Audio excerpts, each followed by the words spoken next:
Hi, this is Kamera with points in the Bible, day number 5, Genesis chapter 16 through 18. So many good points here. God's patience with us, his faithfulness, and how we try to help out God and make things worse.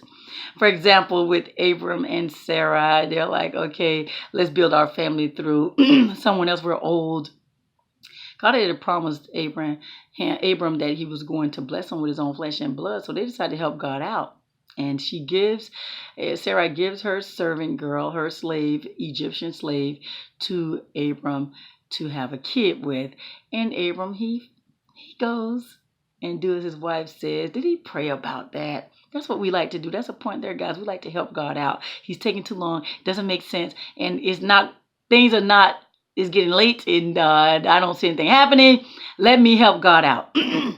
Made things worse. Now Hagar is pregnant, and Hagar begins to treat Sarai with contempt. She treated her, like she despised her.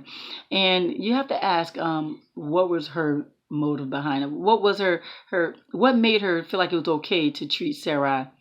She slept with the king of the land, or the king of the tribe, the clan, right? She blames Sarah. She blames Abram. Abram was like, "That's your servant. You handle her." Well, Sarah started to treat her harshly, and she ran away. Hagar ran away, but God is so merciful that He visits her and encourages her and tells her, "You must submit to Sarah. You work for her. You need to submit to her." And and she's over you. And so He does tell us to submit to authority. I don't care how ugly they are. We still have to submit to authority. And I love how he was so patient with Hagar, and Hagar obediently, she went back. And so he visits Abram, and number one, he changes Abram's name and Sarah's name to Abraham and Sarah. And God tells him that if he is obedient to God and live a blameless life, that he was going to bless him and his descendants. That's another point, guys. When we live a life according to how God wants us to live it, I'm not talking about how we feel like we're supposed to live it. Living the way God wants to live requires humility. It requires obedience. It requires not that haughtiness and that pride and judgmental spirit. Then our family's going to be blessed because of that. And I often tease my kids or anyone who's with me when they're blessed in my presence, something that they're like, "Oh my God, how did that happen?" I always say that's because you're under my umbrella of blessings. Anyway, it's funny though. It's funny, but yeah, and his family will be blessed because he is being obedient, walking according to God's, what pleases God. And so God was like, he's creating this whole new covenant with Abraham so that they're going to get everything that God blesses, that he's going to bless them with. And so Abraham was like, well, it'd be great if these blessings can go through Ishmael. Yeah, guys, we want God to bless us the way we want to be blessed, but God already had a plan.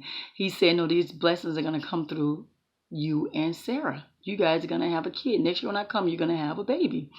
And so Abram, he thought, like, whoa, right? But isn't something how we want God to bless us the way we want to? We don't see how, how that's going to happen. But he had to trust God, and he did. But God said, but I hear you, Abraham. I hear you. I'm going to bless Ishmael too. And there was a conversation between God and Abraham, but that's a prayer. People ask me all the time, how do you pray to God? I said, you talk to him just like you talk to your kids. You talk to your sister, your brother, your friend. A conversation with God. That is a prayer. Because God said, but I hear what you're saying, Abraham, and I'm going to bless Ishmael as well. Love myself some God. He's so good. And so there you have it. How about fast forward? Visitors come, and I love the way that Abraham, he greets them. I mean, he treats them with so much hospitality that he washes their feet, places them in a comfortable place and feeds them. And he goes about and do it. He calls his wife. She submissively does what he asks her to do, but he also helps her and cooks as well.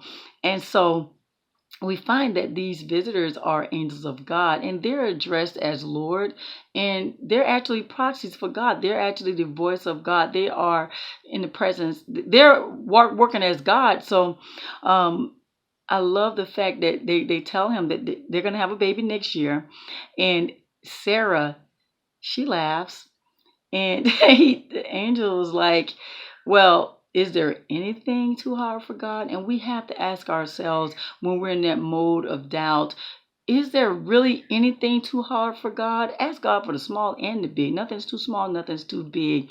And when we do that, we're acknowledging God. But we have to ask ourselves, is there really anything too hard for God? And we need to really check that and ask ourselves. And so we have this thing, I heard this before, little faith, little God.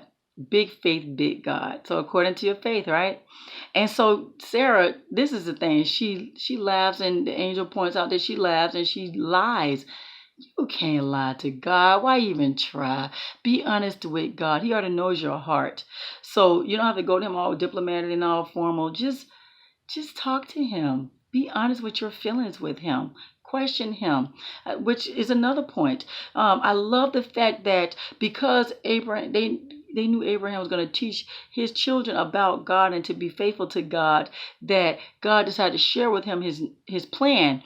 And that's the thing, God will bless us with this wisdom and knowledge and understanding, because he knows our faithfulness to him, our loyalty to him, that we're going to teach those who are exposed to us who God is. So he'll reveal those things to us. And so they shared this with Abraham, that they heard the cry. God heard the cry of the sin that was going on in Sodom and Gomorrah, and he was going to go and check it out. God is so merciful. He don't just strike. He gives us it time and time again, and he's actually sent angels down here to investigate in person.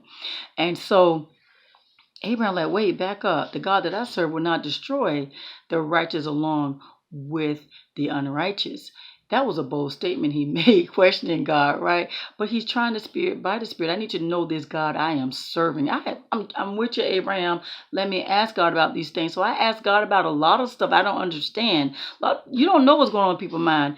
And a lot of times things go through my mind. I question God about those things. And he was so patient with Abraham. The God that I serve wouldn't do this. It's a conversation, but it is a prayer. And he intercedes for the righteous people in Sodom and Gomorrah. And God says, even if there's 45, I will not destroy this city. He kept on by fives all the way down to 10. And he was so patient with Abraham. But Abraham was humble. He didn't come in like, no, the God I serve. No, he's like, come on, just one more thing. I have to ask you still, what if there's 10?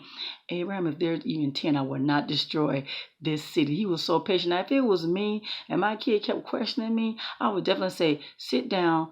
Let me handle my business. Stay in your place as a child. You don't understand. Let me do whatever. But God was so patient, so humble about it. Oh my God, the God we serve. I'm just saying.